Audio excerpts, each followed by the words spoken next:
Back here sa PVL Flying V Center for winner-take-all game number 3. Semifinals of the Open Conference ng Premier Volleyball League. Tingnan natin yung highlights ng set number 1. Pagkatapos ng panalo ng BanKo 25-21 kontra sa Ateneo-Motolite. But set number 1 has been exciting as predicted. A lot of long rallies and good defense we've seen here. Bodies flying all over the floor talaga just to keep the ball alive. You know, we've seen a lot of good blocking here on the side of Ateneo na alam natin na yun na naging isa sa mga weapons nila when they won against BanKo-Perlas in the second game. But BanKo-Perlas this time, they really tried to fancy out yung kanilang atake. Talagang distributed lahat ng bola. And a lot of times, you know, yung mga atake nitong BanKo-Perlas would really hit the hands of the blockers. Pero yun nga eh, talagang sa yung maganda rin ng timing. Kaya they were able to make up with the point. And for set number 1, it's Perlas leading with the attacks with 15 attacks only against 11 of the Lady Eagles. And here in this set, they actually had more blocks as sa Lady Eagles. And what also made a difference here for BanKo-Perlas was they had a lot of good services. Yung medyo dun nakaabante itong Perlas. I think it started off especially with the service ace of Nicole Chamzon. iwant.ph is our new URL or our new website kung saan niyo po kami pwedeng mapanood online anywhere you are here in the Philippines. BanKo-Perlas Spikers number 2 seeds and number 3 seeds naman Ateneo-Motolite. Wala pong twice to beat advantage dito as it is a best of 3 semifinals and the winner here goes on to the finals kung saan naghihintay na po ang Creamline Pool Smashers pagkatapos silang tapusin ang Petrogas Angels in 2 games yesterday. Set number 2 na po. Magandang hapon, Eric Tipan with Ivy Ribulla. And double tip para kay Persola. Buhay pa po ang rally dito. But the one-hander by Giselle Tan. Wala na pong second touch. First point goes Ateneo-Motolite. So good start once again para dito sa Ateneo here in set number 2. Well, nakita natin yung stats, Ivy. No? Very close. +3 lang yung errors ng Ateneo-Motolite. And then, lamang ng isang block itong Perlas Spikers as that push is outside. Puntos naman ng BanKo-Perlas. What are the adjustments? Kasama po natin ang Ateneo-Motolite coming into set number 2. Well, you know, a lot of, for Ateneo kasi makikita natin yung isa sa mga strength talaga nila to begin with is really the blocking. Pero ang floor defense or their defense has already played a very big factor as well in how they're able to keep the points. Adjustments na ginagawa nila, knowing that BanKo-Perlas really kaya manipulate, diba? Yung sinabi na they will manipulate the attacks. But Ateneo, you can see the skill or the ability and how they are also able to read it. Great dump by Bersola. And is that an ace? Outside now. Called outside by the linesman. Tied at 2. Samantala, for BanKo, Ivy, what do they need to continue to do? Or may kailangan ba silang baguhin, dagdagan, bawasan here in set number 2? Well, basically, BanKo has been playing a pretty relaxed game. Kaya sabi ko siya, even considering coming off from a loss, they're actually playing quite a relaxed game. And I think that's what's working well for them. Kasi they don't let the pressure get to them. And siguro, just keep up, you know, that good floor defense. A solid block That's from going to be Madaya. something that can help them here. Solid block by Buddy Madayag. And medyo extended yung stare down niya. I was counting at least 4 seconds. She was still looking at Chamzon while walking away.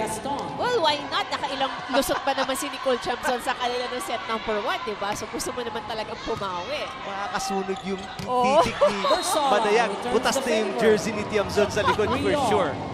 But Cathy Bersola wanted to make up for that. Babawian. Babawian. Kasama ko to sa UP. Hindi-tindigan mo kasama ko.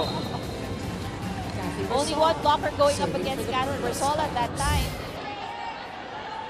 3-all, set number 2. Bersola serving. Very difficult reception para kay Danny Ravena, knowing how good Bersola is. Process. Wong, natin kay Madayag. Bersola inangat. Chamzon. Blocked again!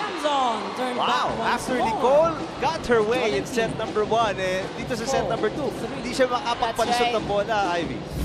Very well read here by Manny Madayag and Kat Tolentino. Kumitindi na. Nag-init na ang depensa, especially at the net ng Ateneo-Motolite. Good serve by Madayag. Here comes Tiamzon. That's on the line. Corner pocket. Good adjustment this time by Nicole Tiamzon. And I don't know kung saan niya pinadala yun. The blocking was right in front of Tiamzon. She found a way, found a little corner. Fight at 4-all. Bea De Leon again. That quick sa gitna with Dina Wong. They've really gotten that down perfectly. That's right. And so far, Perlas has not really found a solution to this. Lagi sila late to react, you know, when it comes to individual attackers of Ateneo. Serving for Ateneo-Motolite up by 1. 5 serving 4. Good receive by Giselle Tan. Dacoron, yes! Dacoron with a runner. Joy Dacoron. 5-all. You think they won the game already? And that's actually a good way, you know, you have to really celebrate each point that you have, even if malayo pa. For the serve. You have to keep the positive energy in. Gander, he's been quiet today. Only 7 points in game number 2. Hervasio. Oh, mababa. That hits the net. 6, serving 5. 1 point lead again for Ateneo-Motolite.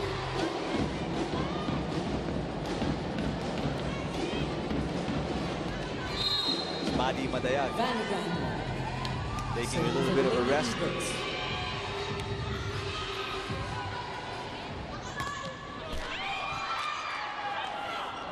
Dacoron again. Oh, Dacoron, that's outside. Ball is out. Looked like it was very close to the line. That's right. 2-point lead now from Ateneo-Motolite. Service. Gambler.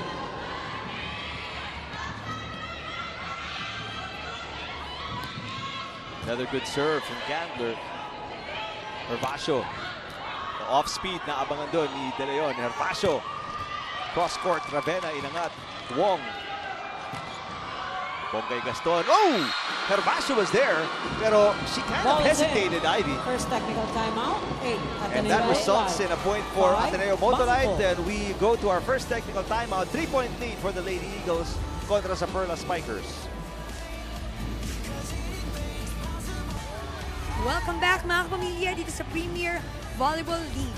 Before, Kat Tolentino of Ateneo-Motolite made a name for herself in volleyball. Naglaro muna siya ng football at basketball in Canada where she had to prove herself in a male-dominated sport. At sabi nga niya, napakaganda daw dahil bit-bit niya ang disiplina at strength from those experiences. Add that to being part of a family na lahat ay atleta. Kaya naman, napakataas din ang level of competition sa bahay nila. Nabaon din niya with every game. Pero ngayon daw nakalaban nila ang BanKo-Perlas Spikers. Self-doubt ang kailangan nilang kalimutan.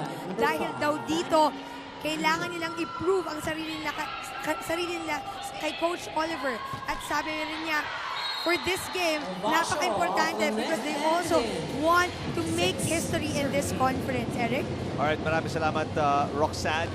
Her older brother, Vince Tolentino, part of the Ateneo Blue Eagles from 2 seasons ago. Joy Dacoron. Tolentino, Serving. very athletic, very talented. And there's one to play, Dina Wong outside. 7 to 8. That breaks the lead of Ateneo-Motolite to just 1, 7 serving 8. Service. Dacoron. Good serve para kay Dacoron. Hirapan si Wong doon. Gaston. Hervasio with the left hand. Another free ball for Perlas Spikers. A push there by Gaston. Cathy Bersona. A net violation error called up against, I think it's against Bongay. And Bersona was laughing because she mishit the ball. Right. Naswertehan niya because madaling saluhin yung push niya, no? Pero may net violation nga ang Ateneo-Motolite. Wong. Another connection there with De Leon, pero nasagot this time ni Tiamzon. Hervasio off the block. Yes.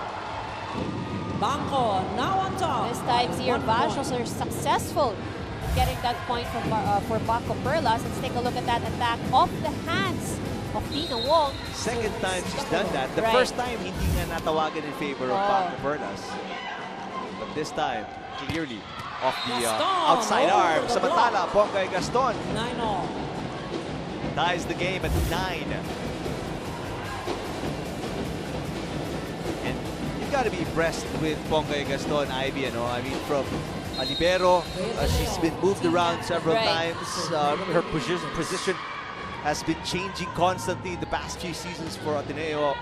But now, parang she's flourishing as an attacker. With a quick That's right. reaction. And you know, I think, in a way, you know, minsan yung movements mo around iba-iba kang pwesto, sometimes it also helps you know. You get experience in different areas. So, syempre, iba-iba training, iba-iba rin ang approach or attacking mo doon. So, it can really develop as an all-around player. Parang you get the experience everything and then Right. saka makukuha ng body mo. This is me. This Right. is what I want to do. Turn As back Herbasio by is one. blocked. So tied po 10-all. tayo at 10. Good blocking once again from Ateneo. This time it's Dina Wong denying Zir Vashos. That's what we've been talking about, yung advantage of having a tall setter like Dina Wong. Roses. Inangat ni Hekinyana. Oh, good What a save dive from by Giselle Tan. Unbelievable. It looked like an impossible get. Samantala, Ponggay Gaston inangat ni Tiamzon. Here comes Herbasio. Blocked by Tolentino. Herbasio again. Padayag, Tolentino right there. Pinalusutan niya. Ponggay. Inangat ni Herbasio. What a rally. Roses. That's outside. Yes. Ball is out. Good rally that we have here. Good defense from both of these teams. What a back and forth. But in the meantime, take a look at this BanKo save of the day. Parang naramdaman ko, yumanig yung area natin na bumagsak si Giselle Tan. That's how hard, and it's not an overstatement, an exaggeration. Medyo kumalok talaga here in our area because of yung pagpalo ng katawan ni Giselle Tan. Tan with a save again. Roses. That's on the Perfect line. shot. Roses. Our game is tied. They're tied at 11. Sue Roses really doesn't use that much power, Right. Ivy, you know. 4. Someone Pero yun ano lang eh, siguro yun yung sinasabi ng court says, you just know where to, the right place to break the ball. It doesn't always have to be a strong hit. Sabi nga eh, Zir Vashos. same puntos lang naman ng malakas at mahinang bola. Jules Samonte is in the game for the first time for the Lady Eagles. Tolentino was blocked again. 2 in a row. Sa kabila naman, huhugot si Wong. Gaston is blocked. 3 straight blocks for Perlas Spikers. What a dig para kay Giselle Tan. Blocked again. Madayag. Ateneo can't get through. Blocked again is Tolentino. Oh, wow!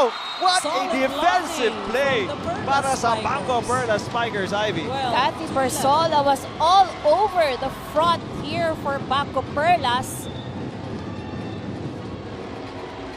Really paid off though. You can see yung talagang resilience, yung persistence sila at the front of the net. Ateneo not able to find a way with the hands of those blockers. Madayag. Good save by Herbasio. Free ball for Ateneo-Motolite. Tolentino. Off the tape of the net. At the Dito cross. Magosyon. Point and serve Tolentino asking for for a the check Perlas ball, but Spikers. clearly Yeah. was from the tape, ano, Ivy? That's right. It was a bit too low. So from trailing, BanKo-Perlas Spikers now lead by 2. Timeout, Ateneo-Motolite.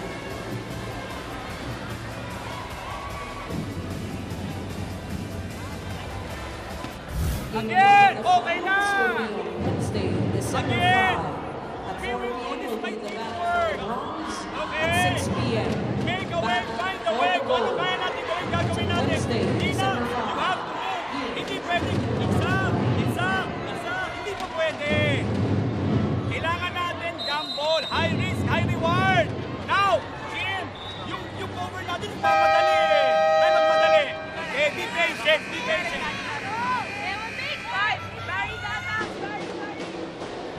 Well, that's Mr. Jess Montemayor wearing the blue Motolite president, Myla Pablo, sitting in the middle. And Mr. Ricky Chan on the left of Pablo, the VP for sales ng Motolite. Samantala, based on that little replay, Ivy, it seems parang tumama nga sa blocker yung palo ni Kat Tolentino, although that's a call that's never not gonna get reversed. Meantime, the action continues. Lamang ng dalawa ang Bangko. Roses block. What a dig from Hervasio. Another long rally here, but Bersola with a good block against Madayag. Pongay Gaston too close to the net, blocked by Tiamzon. Madayag back set. Tolentino. And that is off the block naman ang tinawag. Gets a ball touch from Bersola. Point for Ateneo-Motolite. 12-13. Take a look at that attack. Parang pareho lang nung kanina na tumakba na sa braso ni Roses. At this time, the right call is made by first referee Erlindo Eusebio. A 1-point game, 12 serving 11. Pongay Gaston serving for Ateneo-Motolite.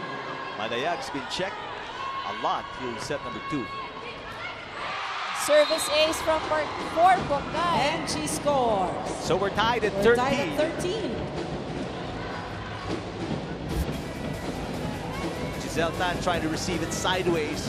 At palagi pong sinasabi nga ng mga coaches, the ball has to be in front of you. It's very difficult to keep control of the ball pag tagilid po nyo kinuha ang bola. Jem Ferrer, Roses, check ball. Roses. That's patented soft Right. 14, Isu Roses. 13.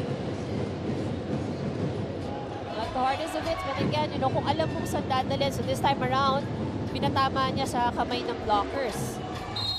Isu Roses after ng game, madami pang energy siguro nito. No? Hindi binubuhusan laro. Hindi naman kailangan kasi. Yun yung sinasabi namin. That's that genius and talent of and experience. Dala ng mga veterano. No? Wow. That's a difficult shot. Wong pinadaan in between the antenna from the side. Jewel Samonte. Over-received by Hervasio. Wong.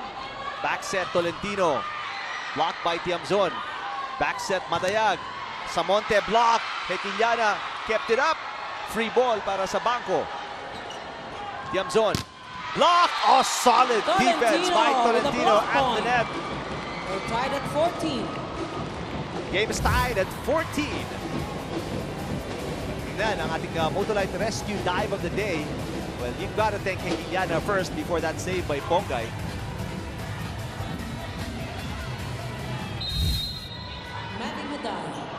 Serving for Ateneo-Motolite. Solid defense, both of these teams on the floor and at the net. Yeah, both teams playing very high level of coverage. Push by Tolentino, and Ateneo will take the lead. They're up by 1, 15-14. At the lead. Set number 2 after losing set number 1, 25-21. Tolentino a lot more aggressive here in set number 2. There's Maddie Madayag. A wet spot sa floor ng BanKo-Perlas. Spikers getting dried off before we continue play. But Ateneo-Motolite now leading 15-14. Good serve. Dacoron. Samonte blocked by Dacoron. Dacoron up top. Outside. That goes outside. But had that gone in. Second technical timeout. Nagigil si Joy Dacoron. It's a 2-point lead for Ateneo-Motolite. 16-14 against Bangko.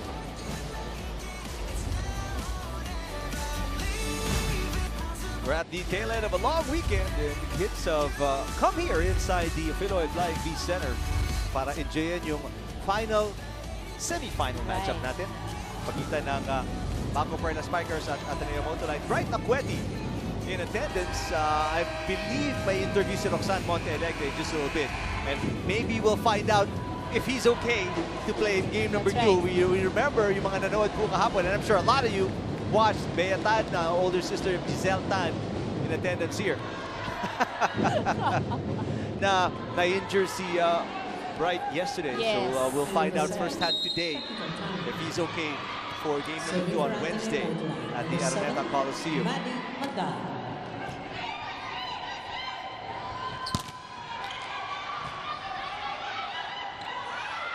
Tolentino. Tan will set it up. She was a former setter. Oh, what an angle para kay Nicole Tiamzon. Excellent play there from BanKo-Perlas. The cross-court shot. Substitution, BanKo. And you've got to credit Giselle Tan for a great back set. That's right. I guess it's also an advantage na sabi mo that Giselle Tan is a former setter. Eh, it may sound like hindi maganda yung mga conversions as we take a look at our tweets. Just judgy. Inaabangan ko talaga sa bawat laro ng Ale. Yes. Ang block party nila. Go Ate Maddie, Ate Kat, Bea, hashtag PVL and ABS-CBN. Right in the hole. Well, going back to that point, yung conversion is you get to know a lot more things. Right. You add to your arsenal of stuff. That's Johnny Lib says, a battle between experience and tapang. Go Ateneo Lady Eagles. Let's go Maddie and Bea. Watching from San Carlos City, Negros Occidental. From Lynette Calubayan, go Ateneo, fight, win this game 3. Watching from Pampanga. Mula sa norte, mula sa south. 16. Got you covered anywhere you are in the Philippines. 1 point lead para sa Ateneo-Motolite, 17-16. Both coaches are on their feet. Coach O, Coach Dong. Great serve para kay Tiamzon. Herbacio, Doromal inangat. Free ball for Ateneo-Motolite. Wong, Samonte. De Jesus with a great save. Herbacio, blocked. Penemnas, back to Z, off speed. Inangat ni Bea De Leon.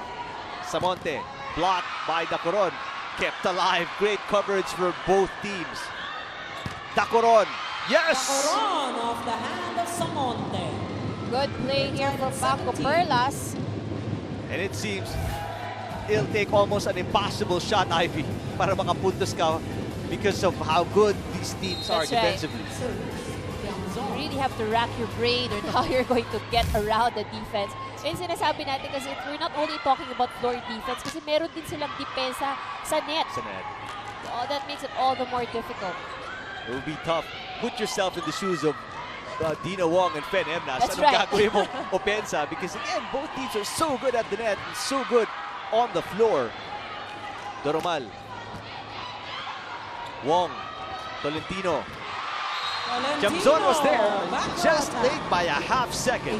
Right, and no blocker for Kat Tolentino. But again, the floor was set defensively for BanKo-Perlas. They were there. 1 point lead for the Lady Eagles, 18-17.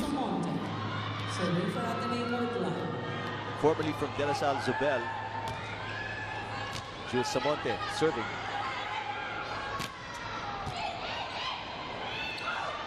Tolentino.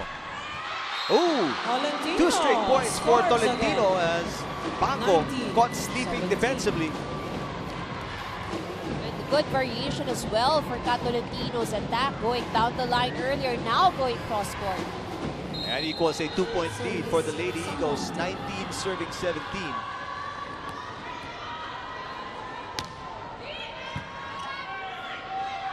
Herbacio sa gitna.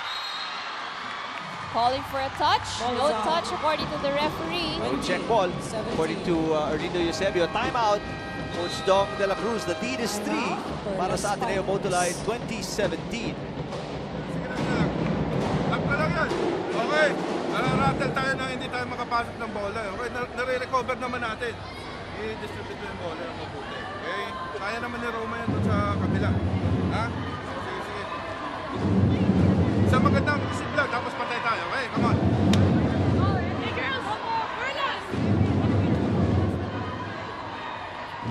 A typical timeout mula kay Coach Dong de la Cruz. Really pang patigil lang ng momentum ng kalaban and then remind his players, kaya pa yan, give them a little confidence. Sabi niya nga kay Fen, galingan mo lang. Distribute lang mabuti. Kasi yun yung key para mapahirapan ng depensa at the net ng Ateneo-Motolite. And you have to remember that even if makahabol man yung blocker, hindi na established ang position niya. So there would always be more areas na padadaanan ng mga attackers. Right now, the Lady Eagles in a good position after losing set number 1, 25-21. They are up by 3. Oh, Herbacio fires a missile from the back row. 18-20. Good timeout called by Coach Dong. Just a foot on the line there. She's not a back row player, but saan siya pumalo, no? Layo. Malayo kasi. Gaston, this is like a free ball. Bersola, back-to-back points. What a response here para sa BanKo, Ivy. That's right. Good play here for BanKo. This time a quick attack. And good angle and chosen by Kat Bersola. No defender at all in that position. De Leon is blocked by Bersola. That time around, no connection between Wong and De Leon. And 3 straight points unanswered para sa BanKo, and we're tied at 20. Little miscommunication. I think Dina was calling for a be quick, pero iyang pinasok nito si Bea. Bongay. Oh, that's outside. BanKo up Okay, by obviously wanted to go for it down the line. So that's 4 unanswered points para sa BanKo. Timeout, Coach Oliver Almadro. So, okay. Ngayon yung madaling ko na ibigay sa open. Hindi mo kailangan madaliin yung open mo. Okay. Huwag ka magmadali. Ang sabi ko sa'yo, you're too eager to do that eh. Mabilis. Ano gagawin mo? Come on! Hindi lahat lagi palo. Sabi sa inyo, wala ito eh. Wala yun. Di na. Sabi ko wala yun eh. Puro dito. Dadalawa spike ka nila eh. Dito. Meron pa tayo dito. Just believe you can do it. Come on, kaya natin yan.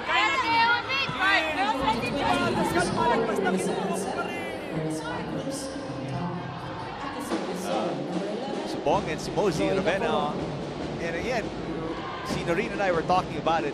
I don't know how they do it. They're there every game. 30s game, Daddy's game, and back when teleport or something. keeper was playing. Kahit sabay-sabay, nakikita mo they're sila, there. no? One way or another. They through find a way. traffic and everything, they find a way.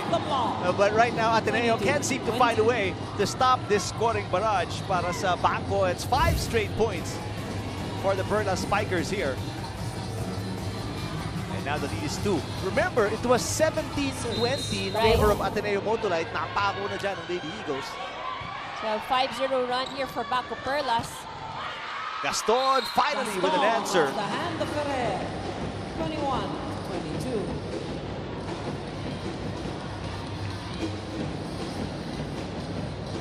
Close game again.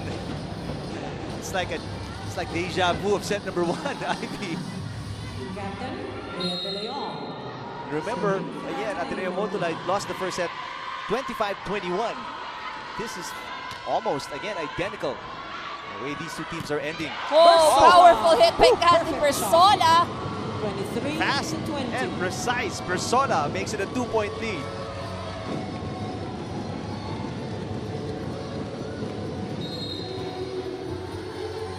Ferrer, good server. Herbacio. That's going to be 4 touches. Tumama sa tape ng Lechon.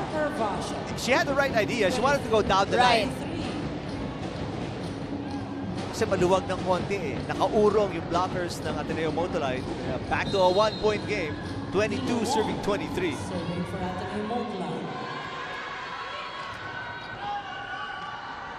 Oh, what a combination! Combination play from BanKo-Perlas. Confusing the blockers of Ateneo. And it was a lot worse. Itong play na to, it was Bersola for so many times. And then all of a sudden, Roses coming in. Serving for the set. I think Roses used to be a middle attacker at some point. Set point para sa BanKo. What a save para kay Jem Ferrer. De Jesus inangat. Back row. Herbacio into the net. 3-point for Ateneo-Motolite. 2 big errors para kay Z Herbacio down the stretch here. But gustong tigilan muna ni Coach Dong de la Cruz what's going on. And we'll call a timeout. Pakinggan natin. 24. BanKo. Okay. Ito kailangan natin na magandang pasa nito ha. Okay. Nasaan ka? Nasaan ka nakapwesto? Gitna. Patagpoy mo. Be open running. Magbiga. Gitna lang receive ha. Magbiga, Kati. Lumabas ka, Chami. Running. Oh, so yan.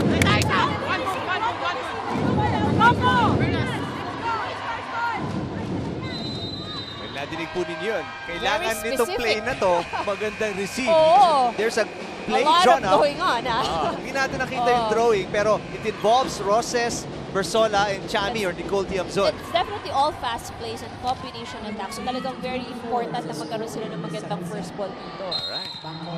You heard Ivy. Let's see what will happen here. Gaston serving. Set point for BanKo. Ooh, received not as good as they wanted. So balik sila sa open. But nagawa ng paraan. We talked about Nicole Tiamzon being able to carve out an attack kahit pa paano mo ipato sa kanya. And she does it again. Number 3. Take a look at that attack from Nicole Tiamzon going down the line and making the line. And there was no good receive. And there was no quick action. That's right. But Nicole Tiamzon comes up the hero here. So, BanKo, 25-21, 25-23, 2 sets to nothing lead against Ateneo-Motolite.